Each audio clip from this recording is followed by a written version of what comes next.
Hello again everyone, welcome back again in the Bitcoin update sekaligus market update teman-teman sekalian. Saya sebelumnya mau say sorry banget nih buat teman-teman semua karena kondisi saya yang sebenarnya posisi saat ini kurang begitu baik.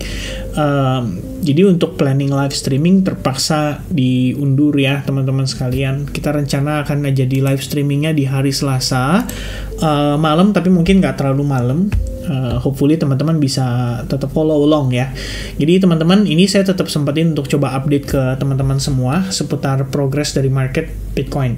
And sebenarnya hari ini bakal seru banget kalau tadi kita jadi live streaming ya, karena ada beberapa discussion yang saya sempat sisipkan melalui grup Telegram, tapi sedikit banyak ngasih idea nih tentang sebenarnya bagaimana sudut pandang saya seputar market, kemudian bagaimana cara kita menanggapi situasi saat ini dari sisi psikologis.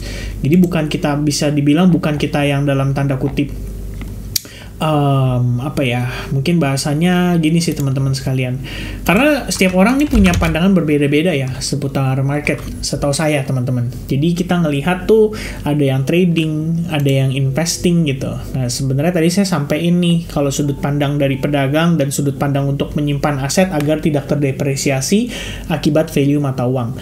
Ini sampai sedetail ini karena saya merasa ya viewer saya di dalam YouTube channel ini kan mix ya, dan interpretasi orang itu bisa beda-beda gitu. Jadi waktu saya ngelihat di YouTube video ya previous comment teman-teman sekalian, ini seru ya, banyak orang yang istilahnya menyampaikan pandangan mereka yang berbeda, tapi saya di sini open minded. Jadi bukan saya di sini yang dalam tanda kutip memperjuangkan opini saya gitu loh. Saya justru malah menerima opini dari orang lain karena saya beranggapan bahwa itu adalah blind spot ya. Blind spot dalam tanda kutip sometimes kita nggak notice dan akhirnya malah jadi resiko juga untuk kita. Tapi dengan kita berdiskusi, jadi saya tahu ya kan sekiranya apa nih yang jadi blind spotnya saya, apa nih yang sebenarnya saya harus perhatikan sehingga saya juga harus berhati-hati. Seperti salah satu discussion di sini yang cukup menarik ya, mungkin saya coba untuk sedikit discuss ya ke teman-teman sekalian. Ada yang bilang sepakat nih The Fed sudah mulai ancang-ancang untuk rate cut dan printing money di tahun 2024 ini ya, entah bulan apa teman-teman. Tapi sebenarnya memang kalau kita ngelihat dari US M2 money supply ya, dari sini kita udah ngelihat sih bahwa ada progres yang bisa dibilang cenderung mengarah ke arah yang positif. Jadi kalau teman-teman lihat ini perbandingan ya, Desember 2023, kemudian Januari 2024, Februari 2024, dan per Maret itu angkanya naik ya guys, sekitar 20,8K USD billion ya. Ini sebenarnya nominalnya lumayan tinggi ya, tapi kalau misalnya kita ngeliat dari sini kayaknya nggak terlalu ketara deh. Mungkin saya coba ganti chart dengan ya seperti ini teman-teman sekalian nih ya. Ini mungkin nggak terlalu jelas detail ya, karena ada koma-koma sekian-sekiannya kan teman-teman, dan 20,8K ini tuh billion guys. Jadi ini masuknya udah triliun dollar dan ini harusnya jumlahnya cukup besar. Tren ke depan harusnya kan masih cenderung naik lagi ya. Dalam tanda kutip, ada beberapa langkah dan kebijakan yang kemarin dijelaskan sama The Fed melalui FOMC, kemudian dijelaskan juga melalui US Treasury punya planning, dan itu harusnya kecenderungan menambahkan money supply di market. Dan ini ya bisa dibilang satu kondisi yang menurut saya cukup menarik ya, bisa membantu market minimal untuk ya ada tambahan suntikan likuiditas lah. Kita nggak bilang totally profit atau totally positive, tapi ya Indian ada kondisi itu yang bisa mensupport teman-teman sekalian. Lalu ada satu lagi yang saya rasa cukup menarik ya untuk kita bahas nih ya, big no teman-teman ya. Selama masih belum ada restu dari Fed buat cut rate, orang-orang tajir atau kaya nggak akan masuk ke aset beresiko. Mending telat entry daripada entry tapi sangkut. Ya ini sih sebenarnya yang saya bilang teman-teman sekalian ya, kalau bilang telat entry, bagi saya orang-orang yang beli di atas 60.000 plus kalau dalam tanda kutip goalnya atau objektifnya adalah untuk profit dengan cara trading atau definisinya pedagang gitu ya, ini sama aja kamu nyetok barang di harga yang relatif mahal gitu. Jadi kalau misalkan kamu beli di 20.000, itu sebenarnya koreksi 40.000 pun hitungannya dari harga sekarang ya, kamu tetap profit 2 kali. Tapi kalau kamu beli sekarang 60.000 dan harga koreksi 40.000 aja, kamu tuh udah floating drawdown 30%. Kalau dalam konteks berdagang, menurut saya ini nggak untung gitu loh. Kenapa? Karena untuk kamu untung 2 kali, kamu butuh 120.000. So technically anyone dalam konteks berdagang atau trading, kamu beli Bitcoin di 60.000 dengan ekspektasi 120.000. Kalau nggak pakai futures ya, dalam tanda kutip kamu beli di spot market aja. Ya ini risk rewardnya udah nggak sebanding, udah nggak ideal gitu loh. Which means harusnya telat gitu. Jadi saya cuma mau bilang, my point is jangan FOMO. Ya kalau merasa ketinggalan Bitcoin, ada alternatif yang bisa kamu ambil, yaitu di altcoins. Ini konteksnya berdagang. Kecuali tujuan kamu beli Bitcoin, ya ini saya tekankan sebagai store of value. Jadi kamu nge-keep aset kamu dengan Bitcoin supaya apa? Supaya tidak terdepresiasi akibat melemahnya mata uang. Nih di sini teman-teman, ya. Jadi harusnya cukup jelas di situ.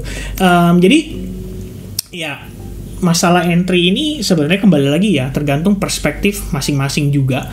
Karena ada orang yang mungkin dia lebih ke trading, ada mungkin orang yang lebih ke invest dalam tanda kutip untuk me-hedge aset dia, sekiranya seperti itu. Jadi ya di sini ada perdebatan, tapi saya ngelihatnya seru-seru aja sih teman-teman sekalian ya. Kalau semua aset jatuh, Fed akan semakin lama cut rate ya kan. Ya, kalaupun saya beli tidak sekarang dan saya pun ketika beli nggak harus laporan sama kamu, itu betul ya, sama saya juga ya sebenarnya teman-teman sekalian ya. Ya tapi itulah ya indahnya di Indonesia ya, ketika para netizen di sini saling beradu biasanya ya, beradu dalam tanda kutip siapa lebih pintar dibandingin kita ngobrol dan diskusi sehingga kita bisa dapat perspektif yang berbeda. Jadi ya nggak, sebenarnya nggak harus nih komen-komen kayak gini, nanti jangan main Bitcoin bro, main coklak aja. Nah ini udah udah lebih ke hate ya daripada diskusi yang sehat ya. Tapi saya harap teman-teman dengan saya ngobrol kayak gini kita bisa lebih dewasa lagi dan lebih bisa mendapatkan insight-insight yang lebih positif ya. Nah teman-teman sekalian, jadi kalau misalkan berbicara soal Bitcoin sendiri bagaimana nih ya, sebenarnya saya nggak tahu ya, kadang tanggapan orang-orang ngelihat kayak previous video itu terkesannya kayak overly bullish ya kan. Saya bilang this is extremely big. Tapi di sini tidak ada yang namanya kepastian 100% di market guys. Itu selalu saya sampaikan ke semua orang ya.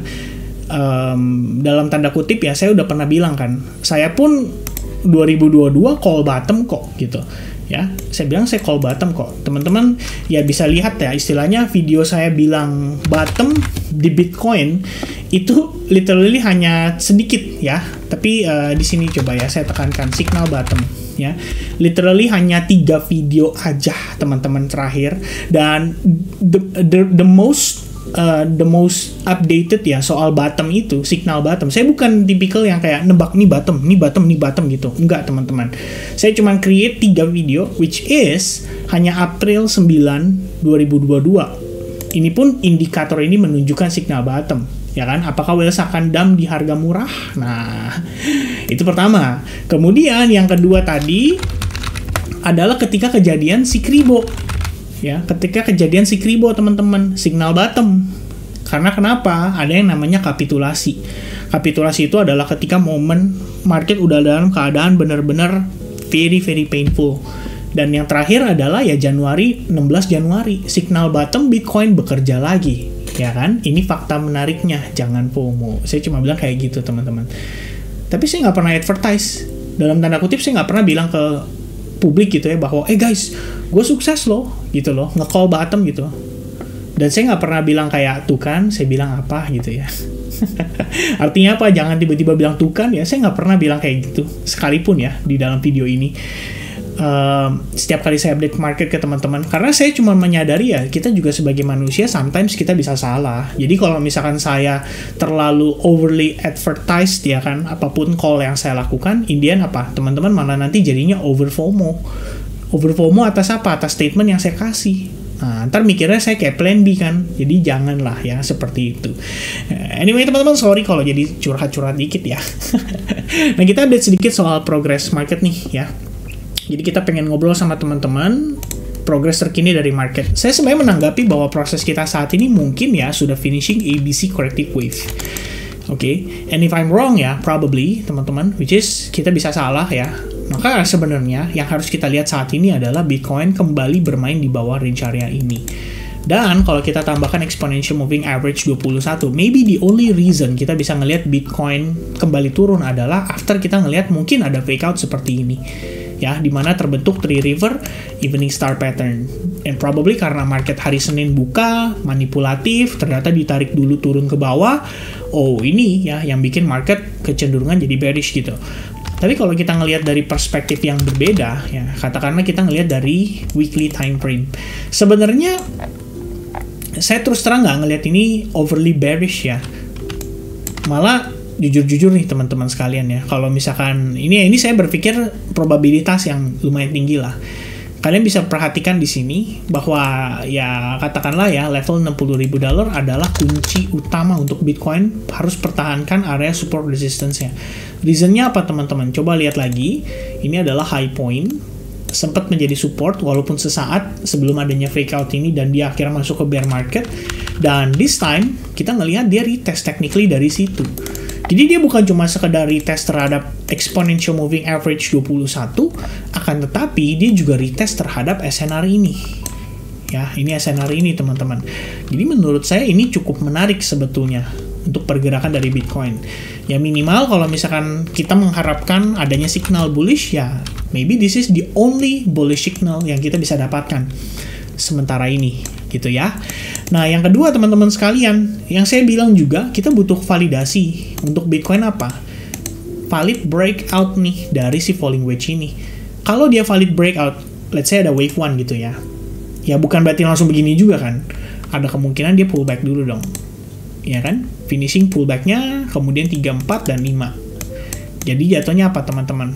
All of this process probably kalau berdasarkan Elliott wave count ya, ini harusnya 1, ini harusnya 2, maybe 3, 4 ya kan, katakanlah 4-nya di bawah dan 5. Naik sampai ke berapa? Terserah. Di atas ini udah imajinasi setiap orang beda-beda. Ada yang bilang $1 juta, ada yang bilang $100.000, ada yang bilang $250.000, ada yang bilang mungkin $88.000 ya, ada yang mungkin 888888, ada yang mungkin 90.000. Ini udah imajinasi masing-masing. Bisa diukur nggak, Vin? Bisa. Katakanlah Anda gunakan Fibonacci dari atas ke bawah seperti ini. Ini yang paling basic ya, yang paling basic dan paling gampang untuk kita cari tahu, yaitu 1618. Dapat tuh angkanya 87.000. Ya kan? Possible? Sangat. Gimana kalau optimis, Vin? Ya udah. Berarti apa? Katakanlah 2618. Nah, optimis 111.000, 113.000. Bisa nggak teman-teman? Bisa, bukan tidak mungkin gitu ya. Jadi ya ini baru sign gitu loh. Saya nggak bilang ini kayak ya even for the title juga udah jelas ya, Bitcoin is preparing for a massive move. Preparing dalam tanda kutip, ya kan?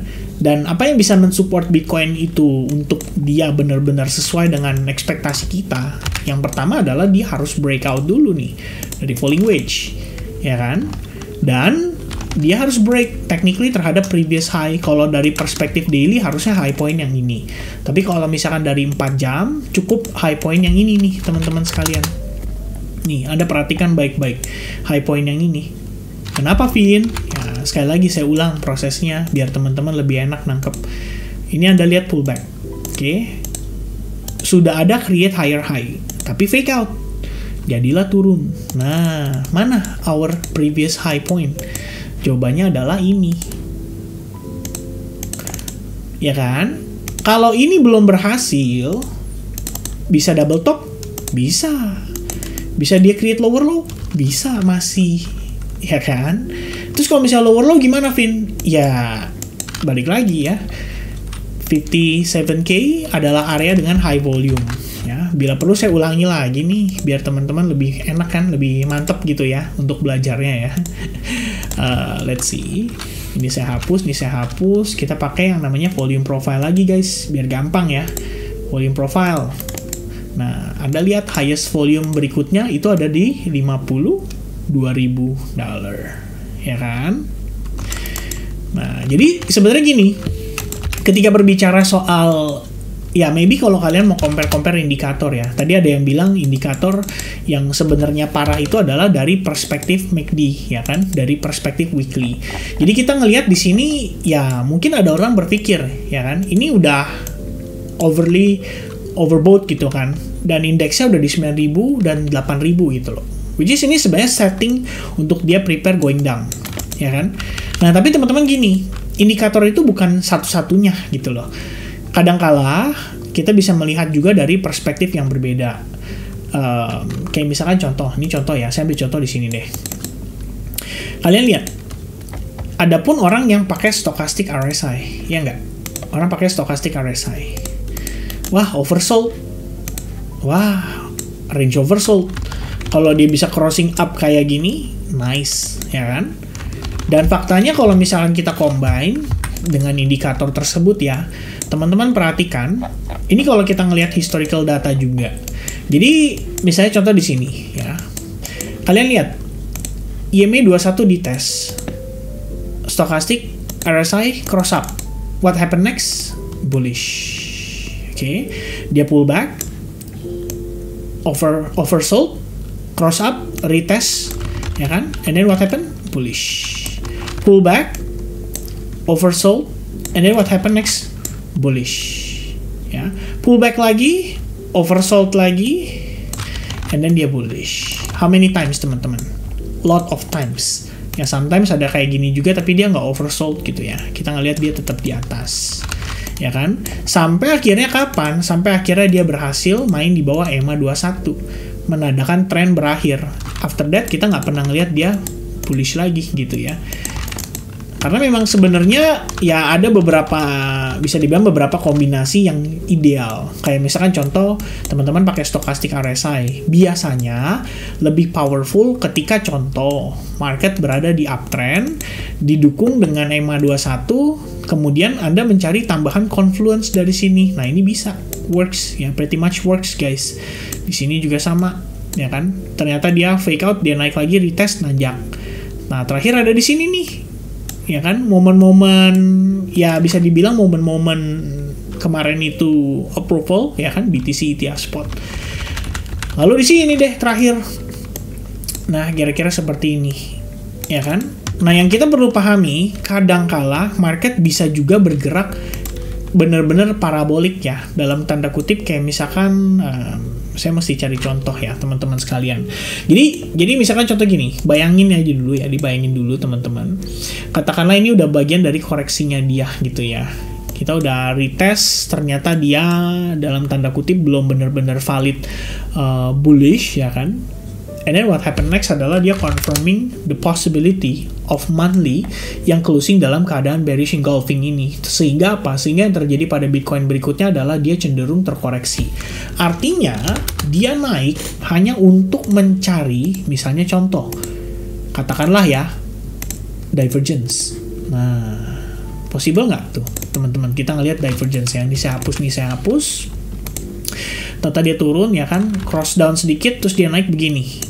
Nah, bisa juga teman-teman. Wah, divergence nih. Nah, tapi kalau sampai ini katakanlah ya tervalidasi, ini menurut saya bakal jadi skenario yang paling unik karena for the first time maybe di sejarah Bitcoin. Saya ingat banget kemarin ketika saya ngasih pandangan yang malah cenderung ke negatif, orang berargumen sebaliknya. Gue nggak setuju. Lu lihat lagi, kata dia gitu kan. Kalau misalkan setelah halving tuh biasanya low candle bulan sebelumnya tuh udah nggak pernah disentuh. Ternyata disentuh. Ayo. Ya kan? Nah sekarang udah, ya istilahnya sekarang udah saling sama-sama punya kepercayaan masing-masing aja sih. Kalau menurut saya. Cuma kalau dari perspektif daily ya, ini yang tadi saya, dari hourly ya, ini yang tadi saya bilang, kunci utamanya adalah high point ini harus berhasil di breakout dulu. Nah, ketika di breakout, Anda jangan mengharapkan Bitcoin-nya juga begini tegak. Kagak, teman-teman. Kalaupun dia berhasil breakout, katakanlah di sini karena dia membentuk triangle ya. Oh, sorry guys ya. Sorry, due to my condition ya. Sorry banget teman-teman. Katakanlah dia break high, ya kan? Kayak gini. Apakah artinya dia pasti akan begini terus? Enggak juga. Bisa jadi ABC. Nah, terus baru dia naik lagi gitu. Waktu di momen ini pasti banyak orang yang bearish juga. Tuh kan gue bilang apa? Bearish nih, ya kan? Bakal turun nih 60.000 nih. Habis itu 52.000 nih. Habis itu 40.000 nih. Itu pasti bakal bermunculan. Kira-kira seperti itu. Oke. Nah, jadi teman-teman sekalian gimana? Kalau buat saya pribadi, saya cuma responding market aja. ada beberapa data yang kita lihat yang mendukung juga untuk kita merasa bahwa ini ada possibility dia benar-benar bisa mengarah ke sana. Sebenarnya satu yang menurut saya ya teman-teman sekalian ya, data jobs hari Jumat kemarin itu sebenarnya juga sedikit banyak memberikan keyakinan pasar kenapa the Fed bisa jadi akan valid dalam pangkas suku bunga. Ada satu hal yang Anda perlu ketahui teman-teman sekalian. Ini dark side atau sisi gelapnya. NFP turun di bawah forecast, unemployment rate naik. Artinya apa teman-teman? Saya kasih tahu, demand-nya berkurang. Kalau demand berkurang, artinya apa teman-teman? Harga inflasi akan cenderung turun. Nah, ini yang memang sebenarnya Fed harapkan. Jadi data ketenaga kerjaan itu juga nggak boleh terlalu bagus. Karena kalau terlalu bagus, berarti dari sisi demand mereka nggak bisa kontrol. Ya, monetary policy objective is to control demand side. Nih teman-teman sekalian ya, is monetary policy demand side? Monetary policy is a demand-side policy because it impacts the level of investment spending and consumer spending, which are two of the main component of aggregate demand. Jadi kalau misalkan mereka kontrol dengan cara meningkatkan suku bunga, dan ini yang terjadi, artinya apa? Sebenarnya dari sisi permintaan atau demand, itu juga cenderung turun. Kalau cenderung turun, berarti Fed sedikit banyak sebenarnya berhasil. Jadi ini nanti pelan-pelan turun, pelan-pelan jadi negatif. Well, technically nanti the Fed bisa bilang untuk pangkas suku bunga. Kenapa? Karena ya dari segi pelemahan ekonomi juga akan terkena dampak. Ya kira-kira gitu teman-teman. Inilah market ya. Finansial dan pemerintahan sangat ya teman-teman sekalian ya, sometimes dark. Kadang orang bilang ya gue nggak percaya sistem pemerintahan, ya nggak heran kalau memang cara mereka ya sometimes agak jahat dan agak kasar ya kita bilang teman-teman. So for Bitcoin right now gimana? Ya sebenarnya itu tadi aja saya mikir ya. Awalnya hari ini kita ngelihat dia membentuk triangle. Dia breakout and then jadi ascending triangle ya, katakanlah seperti ini. Tapi yang membuat saya curiga adalah volumenya terlalu rendah guys ya. Ini mah bisa jadi manipulatif. Menjelang pembukaan di hari Senin, ada baiknya Anda hati-hati. Jangan sampai overtrade. Jangan terlalu banyak open posisi. Karena takutnya apa? Begitu Senin masuk, volume nge-spike, ya kan? Nge-spike nih, tapi harganya nggak jelas gitu. Bisa aja begini gitu kan. Atau malah sebaliknya dia naik, tapi kemudian fake out gitu. Bisa teman-teman ya. Jadi kasih itu ya, middle finger pattern ya, kayak gini ya. Ini kata orang middle finger pattern ya kan. Kira-kira seperti itu sih. Oke, ya dari saya sih sebenarnya kayak gitu. Tetap kita respect dengan ya bisa dibilang any possibility. Kalau misalkan memang Bitcoin bisa bullish dengan pertimbangan seperti ini, ya tunjukkan kepada kita. Jadi kita react di market dan kita nggak perlu masuk buru-buru di sini. Di pullbacknya teman-teman masih bisa masuk kok. Setelah adanya konfirmasi. Ya telat nggak? Wow, tahu gitu beli di sini. Ya kan siapa yang tahu, ya kan? Waktu di sini semua panik pada bilangnya turun nih sampai 30.000, 40.000. Tapi giliran naik, sekarang orang bilang wah nggak mungkin nih naik, harusnya turun nih. Nah itu ya, kadang-kadang kita juga bingung ya kalau di market teman-teman. Jadi kalau misalnya saat ini gimana? Masih ada high point ini. Jadi jangan beranggapan bahwa ini udah totally positif ya. Bahkan sebenarnya kalau misalkan dicoba lihat ya teman-teman dari perspektif, tapi kalau dari 4 jam sih harusnya enggak ya. Tuh ya, harusnya bahkan dia udah breakout sih, ya kan? Tapi saya kurang confident aja kalau dia nggak breakout dari high point ini gitu. Kalau misalkan dia udah valid break high point ini, baru saya semakin confident. Tapi kalau misalkan belum, ya tetap aja ini masih bisa mengundang adanya rejection di market. Jadi katakanlah pergerakannya nanti seperti ini tuh, ya kan? Nanti kalau next turun kemana ya? Tadi saya bilang one of the highest volume ada di 51.000 atau 52.000 lah, katakanlah di high point ini gitu ya. 52.000 bisa teman-teman, kira-kira seperti itu. So for now ya kita cuma tinggal ngeliat aja validasi di market open. Kemudian kita lihat lagi nanti dari segi institusi, kira-kira mereka akan lanjut berbelanja nggak ya? Kalau misalkan kita ngelihat di sini aja, para pelaku pasar udah mulai aktif belanja lagi, bahkan termasuk Grayscale loh ya. Ini sejarah baru bagi kita. At least semenjak di approve, Grayscale kan selalu jualan, akhirnya dia benar-benar positif. Kalian lihat tuh, maksimumnya berapa nih? 63 juta dolar guys. Tapi bukan berarti memang dia selesai jualan ya, bisa jadi nanti dia aktif lagi jualan lagi. Mungkin katakanlah, dia pengen nunggu harga di 65.000 baru dia jual lagi, kan bisa teman-teman. Ya, kira-kira seperti itu untuk overall Bitcoin update. Altcoins mungkin besok ya, saya tambahin lah untuk analisis altcoin seperti biasa. Jadi altcoins update, malamnya Bitcoin update, and then nanti di hari Selasa ya, mudah-mudahan gak ada halangan, kita live streaming guys. Sekali lagi terima kasih banyak buat dukungan kalian, support kalian atas segala dukungan ya, dari likes button, subscribe ya. Di video mungkin saya nggak pakai muka teman-teman, tapi mudah-mudahan Anda bisa mengerti ya. Thank you very much guys, and I'll see you guys again in the next update. God bless and happy Monday guys. Bye bye.